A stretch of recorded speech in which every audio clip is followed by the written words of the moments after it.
Assalamualaikum warahmatullahi wabarakatuh. Kali ini kami dari kelompok 1 akan mempresentasikan hasil analisis 3 saham menggunakan metode Markowitz, di mana perkenalkan, nama saya Ainatul Mardia dengan NIM 64231609. Lalu ada teman saya Nadia Yusamira dengan NIM 64231811. Lalu ada teman saya Nurul Alfiana dengan NIM 64231850. Lalu ada teman saya Widi Rajakia dengan NIM 64231503. Lalu Senia Friska Risera dengan NIM 64231552.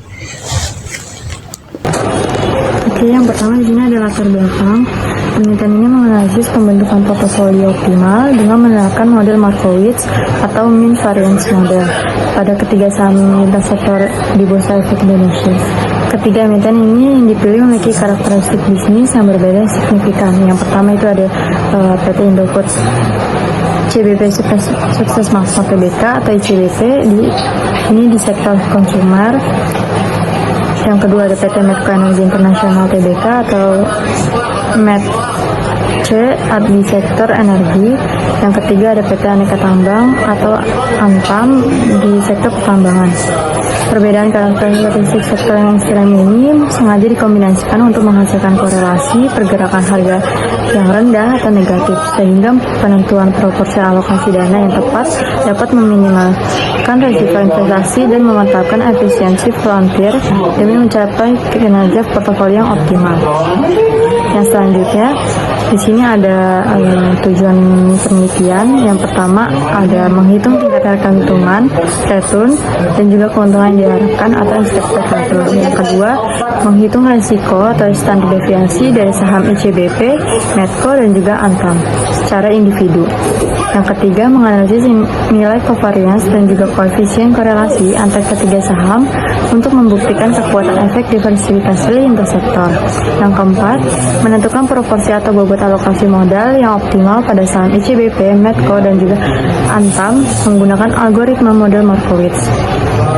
Yang kelima, ada mengevaluasi kinerja dan tingkat efisiensi dari portofolio optimal yang terbentuk menggunakan beberapa indikator keuangan, yaitu indeks Sharpe, indeks Treynor, dan juga indeks Vinson. Yang selanjutnya di sini ada manfaat penelitian bagi investor menjadi rujukan aplikatif berbasis data kuantitatif dalam menyusun strategi alokasi aset pada ketiga saham tersebut, ICBP, Medco, dan juga Antam. Untuk bagi pengembangan ilmu akademis, menambah literatur empiris mengenai implementasi teori portofolio modern di pasar modal Indonesia berkembang, khususnya pada kombinasi dalam sektor konsumsi, energi, dan juga pertambangan. Yang ketiga, di sini ada bagi emiten terkait, yaitu memberikan perspektif tambahan mengenai tingkat polaritas dan juga daya tarik dalam saham mereka ketika diintegrasikan ke dalam satu ekosistem portofolio dari kacamata investor institusional. Lalu selanjutnya ada tinjauan pustaka, yaitu return saham. Return saham adalah tingkat keuntungan atau kerugian yang diperoleh investor dari suatu aset investasi individual dalam periode tertentu. Investor mendapatkan keuntungan dari saham melalui dua sumber utama, yaitu capital gain atau capital loss dan yield. Menurut Fitri et al. 2025, capital gain merupakan keuntungan atau kerugian yang diperoleh dari selisih harga jual saham yang lebih tinggi atau yang lebih rendah dibandingkan dengan harga belinya, yaitu dibanding dengan harga belinya. Yield atau dividen merupakan pendapatan berkala yang dibagikan oleh emiten kepada pemegang sahamnya, biasanya berupa persentase dari laba bersih perusahaan. Nah, berikut ini adalah rumusnya. Sama dengan return sama dengan harga saham periode berjalan dikurangi harga saham pada periode sebelumnya dibagi harga saham pada periode sebelumnya.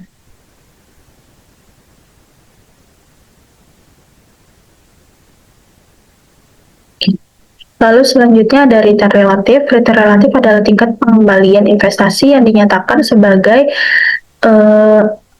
hasil perbandingan antara nilai kekayaan akhir periode terhadap nilai kekayaan awal periode. Berbeda dengan return aktual atau nominal yang menunjukkan persentase keuntungan atau kerugian. Return relatif mencerminkan faktor kelipatan modal yang tersisa pada akhir periode investasi. Berikut adalah rumusnya. return saham pada periode T sama dengan 1 ditambah return aktual. Lalu selanjutnya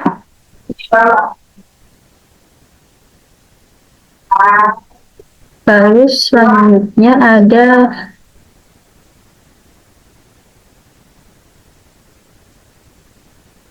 expected return. Expected return atau return ekspektasi adalah tingkat pengembalian yang diharapkan akan diperoleh oleh investor di masa depan atas suatu investasi menurut Nisardi 2024. Return ekspektasi portofolio merupakan rata-rata tertimbang dari return ekspektasi masing-masing aset tunggal yang membentuk portofolio tersebut. Formula untuk menghitung expected return portofolio yaitu rumusnya adalah return expected return sama dengan bobot atau proporsi dana pada aset 1, 2, dan 3 dikali return ekspektasi dari aset 1, 2, dan 3 ditambah bobot proporsi dana pada aset 1, 2, dan 3 dikali return expected return ditambah bobot atau proporsi dana pada aset 3 lalu dikali return expected return.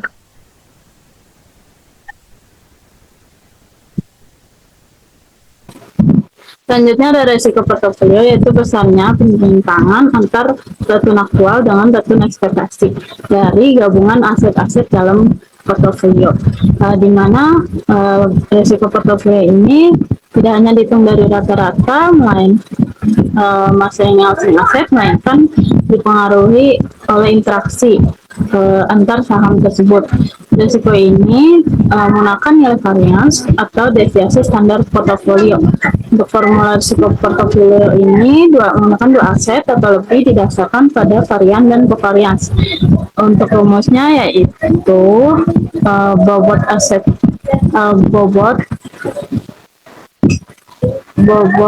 aset 1 kuadrat dikali varians aset 1 ditambah bobot aset 2 kuadrat dikali varian aset 2 ditambah bobot aset 3 kuadrat dikali varian aset 3 lalu ditambah 2 kali bobot aset 1 dikali bobot aset 2 dikali covariance aset 1 dan 2 ditambah 2 dikali bobot aset 1 dikali bobot aset 3 dikali covariance aset 1 dan 3 terakhir ditambah 2 dikali bobot aset 2 dikali bobot aset 3 dikali covariance aset 2 dan 3. Selanjutnya ada korelasi dan diversifikasi. Dalam teori portofolio ini adalah dua hal yang tidak terpisahkan, karena diversifikasi ini membagi modal ke berbagai aset untuk menyeimbangkan keuntungan dan meminimalkan resiko. Lalu efektivitas strategi ini memangkas resiko tidak sistematis diukur menggunakan koefisien korelasi yang dihitung melalui covariance. Kunci keberhasilan diversifikasi ini jumlah saham yang banyak, melainkan rendahnya hubungan pergerakan atau korelasi antar saham tersebut. Selanjutnya ada covariance, adalah ukuran statistik yang digunakan untuk melihat bagaimana dua variabel bergerak bersama-sama, apakah dua hal ini memiliki hubungan yang searah, berlawanan arah, atau tidak ada hubungannya sama sekali. Untuk hasil dari perhitungan covariance ini dibagi menjadi 3 kategori, yaitu covariance positif, kedua variabel bergerak ke arah yang sama; covariance negatif, kedua variabel bergerak ke arah yang berlawan; covariance 0, itu nggak ada hubungan linear yang konsisten antara kedua variabel. Untuk rumusnya, covariance XY sama dengan sigma N itu jumlah periode sampel data, sama dengan FI sama dengan 1 X return saham X dikurang return rata-rata saham X dikali return saham Y dikurang return rata-rata saham Y per N kurang 1, yaitu N-nya jumlah periode sampel data. Selanjutnya ada korelasi dan diversifikasi, yaitu standarisasi dari nilai covariance yang mengukur kekuatan dan arah hubungan linear antar dua aset. Nilai ini selalu berada di dalam rentang -1 hingga +1, di mana kriterianya yaitu koefisien korelasi plus, maka dianggap sempurna, tidak ada reduksi resiko. Koefisien korelasi 0, maka tidak ada interkorelasi antar aset. Koefisien korelasi -1, maka korelasi negatif sempurna. Risiko ini dapat dihilangkan sempurna. Untuk rumusnya yaitu koefisien korelasi antar saham I dan J sama dengan covariance antara saham I dan J per deviasi standar saham I dikali deviasi standar J. Selanjutnya ada efisien frontier, di mana efisien frontier merupakan kurva yang menunjukkan sekumpulan portofolio optimal yang menawarkan expected return dengan tingkat resiko tertentu, di mana portofolio yang berada pada kurva berarti menandakan portofolio tersebut optimal atau rasional, layak untuk dipilih oleh investor. Selanjutnya ada kinerja portofolio, di mana kinerja portofolio merupakan tahap akhir yang dilakukan oleh investor untuk menilai apakah kombinasi aset yang telah dilakukan oleh investor telah memenuhi harapan investor itu sendiri, di mana untuk kinerja portofolio ini menggunakan 3 metode, yaitu yang pertama Index Sharpe, yang kedua Index Trainer, dan yang ketiga Index Jensen. Selanjutnya untuk return market, di mana return market merupakan tingkat keuntungan atau pengembalian yang diperoleh investor dari menanam modalnya di pasar modal, di mana variabel ini, return market, itu mencerminkan arah pergerakan pasar secara makro, di mana jika kinerja pasar secara umum sedang naik, maka nilai return market ini akan bernilai positif. Begitupun sebaliknya, jika kinerja pasar sedang turun, maka return market bernilai negatif. Selanjutnya untuk rumus return market itu sendiri, yaitu return market sama dengan nilai IHSG pada akhir periode berjalan dikurangi nilai IHSG pada periode sebelumnya dibagi nilai IHSG pada periode sebelumnya. Selanjutnya ada risk free, di mana risk free merupakan tingkat keuntungan teoritis dari investasi yang memiliki risiko gagal bayar sebesar 0. Selanjutnya itu ada beta portofolio. Beta adalah ukuran volatif atau risiko sistematis suatu aset atau portofolio terhadap pergerakan pasar secara keseluruhan. Kriteria nilai beta portofolio sebagai berikut. Untuk B sama dengan 1, artinya portofolio memiliki risiko yang sama dengan pasar.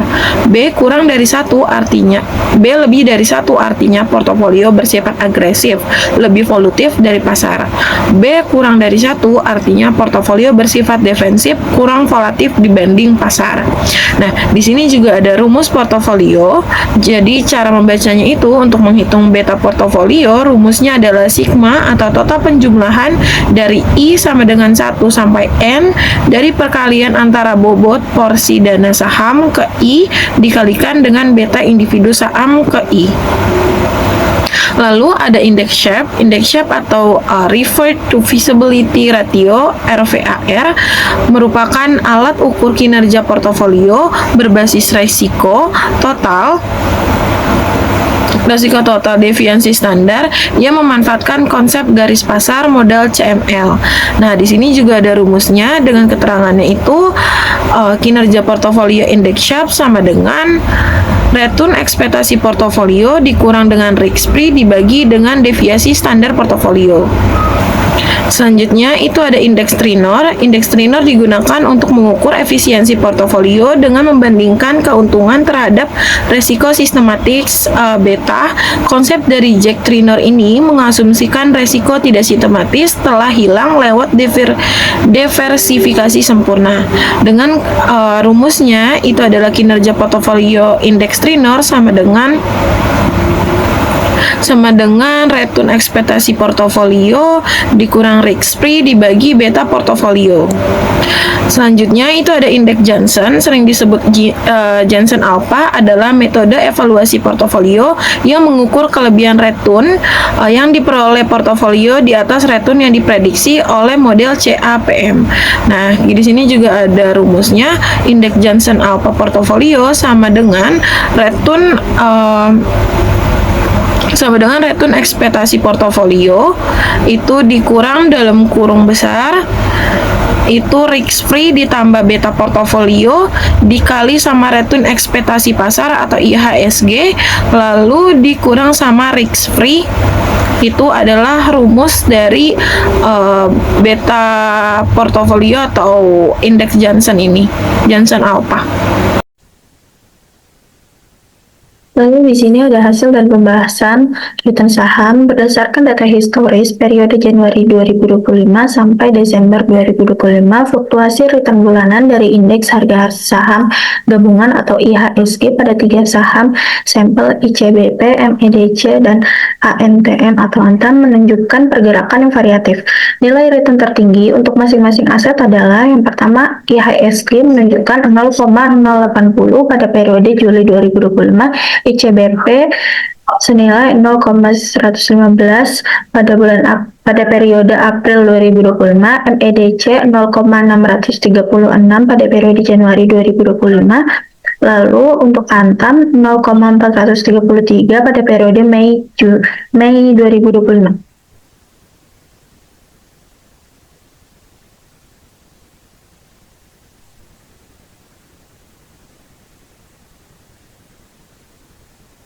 Lalu selanjutnya ada return relatif. Nilai return relatif sama ada rumusnya yaitu 1 tambah R digunakan untuk melihat faktor kelipatan modal pada akhir periode pengamatan. Akumulasi faktor pengembalian relatif sepanjang tahun 2025 menghasilkan nilai sebagai berikut. IHSG senilai 1,221, ICBP senilai 0,721, MEDC senilai 1,223, Antam 2,066. Lalu selanjutnya, untuk expected return, analisis expected return dilakukan untuk membandingkan kinerja ekspektasi imbal hasil antara indeks pasar atau IHSG dengan 3 simulasi portofolio yang berbeda, yaitu portofolio 1, portofolio 2, dan portofolio 3, baik dalam basis jangka pendek maupun tahunan dalam kurung analyze. Berikut adalah tabel rangkuman hasil analisis expected return. Yang pertama yaitu expected return IHSG senilai 0,017. Lalu selanjutnya expected return tahunan IHSG yaitu 0,221. Lalu expected return portofolio 1 yaitu senilai negatif 0,027. Expected return tahunan portofolio 1 senilai negatif 0,279. Lalu expected return portofolio 2 0,017. Expected return tahun portofolio 2 0,223, expected return portofolio 3 yaitu 0,062, expected return tahunan portofolio 3 senilai 1,066. Dari ketiga portofolio di atas, portofolio 3 merupakan portofolio yang paling superior karena mampu memberikan ekspektasi return tahunan tertinggi sebesar 106,6%.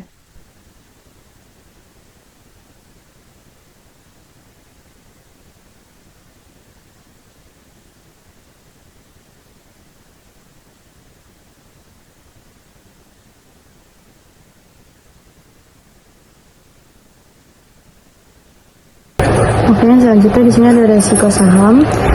Berdasarkan dari hasil perhitungan ketiga saham ini, yaitu total nilai varian untuk IHSG adalah sebesar 0,030, yaitu menghasilkan tingkat risiko bulanan sebesar 0,052 dan juga tingkat risiko tahunan itu sebesar 0,180. Untuk portofolio yang pertama di sini saham ICBP akumulasi total variansnya itu sebesar 0,041 dengan tingkat resiko bulanan sebesar 0,061 dan juga tingkat resiko tahunannya itu sebesar 0,211.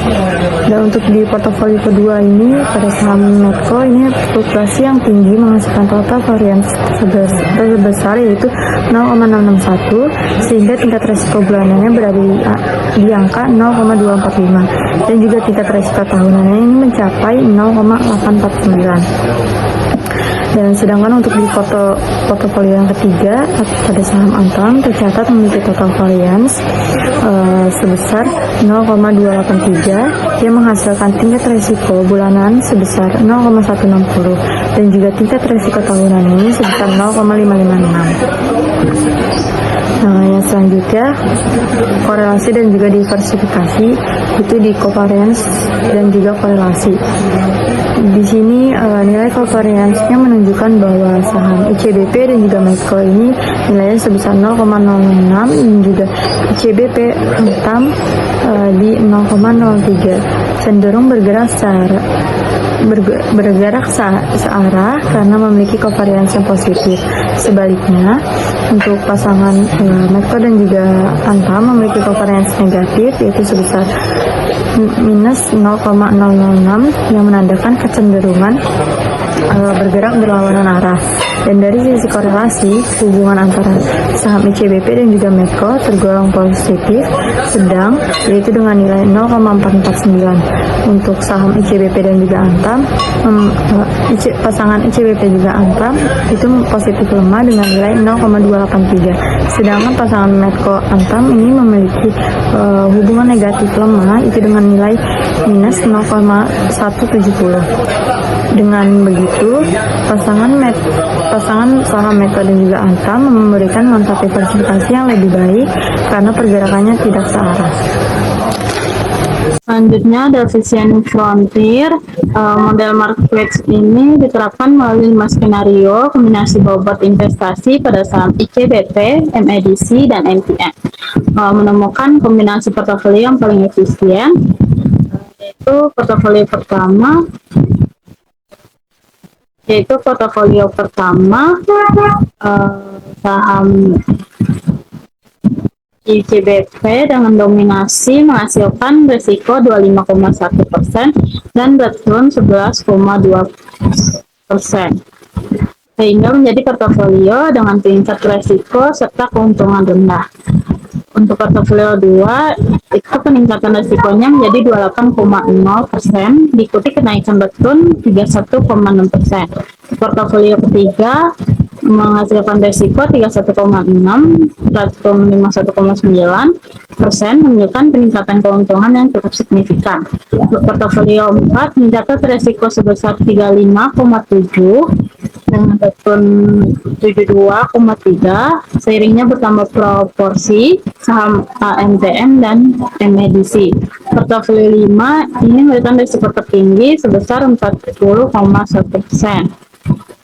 Namun juga menghasilkan return tertinggi. Untuk return market di sini berdasarkan expected return tahunan YSG tahun 2025 sebesar 22,1% yang diperoleh dari rata-rata return bulanan pasar yang disetahunkan. Nilai ini digunakan sebagai benchmark untuk menilai apakah kinerja portofolio mampu mengungguli atau berada di bawah kinerja pasar. Selanjutnya ada risk free, di mana pada gambar tersebut terlihat bahwa rata-rata risk free senilai 6,575% atau 0,066, di mana nilai 6,575% ini digunakan sebagai komponen pengurang utama dalam menghitung premi portofolio. Dalam menentukan Sharpe ratio atau indeks Sharpe untuk mengukur efisiensi kinerja portofolio sesungguhnya. Selanjutnya ada beta portofolio, di mana berdasarkan gambar tersebut untuk beta portofolio yang pertama senilai 0,2 di mana pergerakannya sangat minim dipengaruhi oleh pasar yang artinya defensif, di mana setiap kenaikan atau penurunan sebesar 1%, maka hanya berubah sebesar 0,205%. Untuk beta portofolio yang kedua senilai 0,093, di mana mendekati 0, yang artinya portofolio yang kedua ini tidak memiliki korelasi sistematis dengan pergerakan IHSG. Selanjutnya untuk portofolio yang ketiga yaitu nilai betanya 0,022, yang artinya terendah dan sangat mendekati 0, di mana walaupun nilai expected return-nya itu lumayan tinggi yaitu 106,6%, pergerakannya secara sistematis terisolasi atau tidak terpengaruh oleh IHSG. Lalu kita masuk ke kinerja portofolio. Untuk indeks Sharpe, portofolio 1 memiliki indeks Sharpe sebesar minus 1,634. Nilainya negatif ini menunjukkan bahwa kinerja portofolio sangat buruk, di mana return yang dihasilkan bahkan tidak mampu melampaui tingkat return bebas resiko atau risk free. Untuk portofolio 2 memiliki indeks Sharpe sebesar 0,185. Nilai positif ini mengidentifikasikan bahwa portofolio ini sudah menghasilkan kinerja yang efisien, di mana setiap penambahan 1 unit resiko total mampu memberikan kompensasi imbal hasil sebesar 0,185 unit di atas risk free rate. Lalu untuk portofolio 3 memiliki indeks Sharpe tertinggi yaitu sebesar 1,799. Nilai di atas 1,0 menunjukkan tingkat efisiensi portofolio yang sangat baik. Lalu untuk hasil indeks Trinor, portofolio 1 menghasilkan indeks Trinor sebesar minus 1,682. Nilai negatif ini sejalan dengan hasil indeks Sharpe, mengonfirmasi kegagalan portofolio dalam menghasilkan return optimal atas resiko sistematif yang dihadapinya. Portofolio 2 menghasilkan indeks Trinor sebesar 1,686. Hasil ini menunjukkan kinerja yang baik karena portofolio ini memiliki nilai beta yang cukup kecil. Lalu untuk portofolio 3 mencatat indeks Trinornya itu sebesar 45,781, nilai tertinggi di antara seluruh portofolio.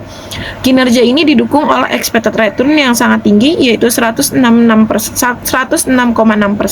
serta nilai beta yang rendah 0,022. Hal tersebut menunjukkan bahwa portofolio 3 mampu menghasilkan return yang besar dengan tingkat risiko sistematif atau sensitivitas terhadap pergerakan pasar yang relatif rendah. Lalu untuk indeks Johnston, portofolio 1 memiliki nilai alpha sebesar minus 0,377. Nilai negatif ini menunjukkan performa yang berada di bawah ekspektasi pasar, artinya pembentukan kombinasi aset pada portofolio 1 justru merusak potensi keuntungan investasi. Lalu portofolio 2 memiliki nilai alpha positif sebesar 0,142. Ini berarti portofolio 2 berhasil memberikan imbal hasil 14,2% lebih tinggi daripada ekspektasi imbal hasil minimum yang seharusnya diperoleh berdasarkan tingkat risiko sistematisnya. Lalu portofolio 3 memiliki nilai alpha tertinggi dan mendekati sempurna yaitu sebesar 0,996 dengan nilai alpha sebesar 99,6%. Ini menegaskan bahwa portofolio 3 memiliki keuntungan yang sangat signifikan. Kita masuk kesimpulannya, kita mendapatkan beberapa kesimpulan. Yang pertama, diverifikasi portofolio yang menggabungkan saham ICBP, MEDC, dan ANTM dari sektor berbeda terbukti efektif dalam mengurangi resiko investasi. Komposisi portofolio 5, ICBP 10%, MEDC 35%, dan ANTM 55% menghasilkan return tahunan 92,7% dengan resiko 40,1%, lebih rendah dibandingkan resiko investasi tunggal pada ANTM sebesar 55%. Lalu yang kedua, efektivitas diverifikasi didukung oleh adanya korelasi negatif antara saham MEDC dan ANTM yaitu minus 0,170, sehingga pergerakan keduanya cenderung saling mengimbangi dan membantu menekan resiko portofolio. Sementara itu, hubungan ICBP dan MEDC dan ICBP dengan ANTM menunjukkan korelasi positif dengan tingkat yang relatif rendah hingga sedang.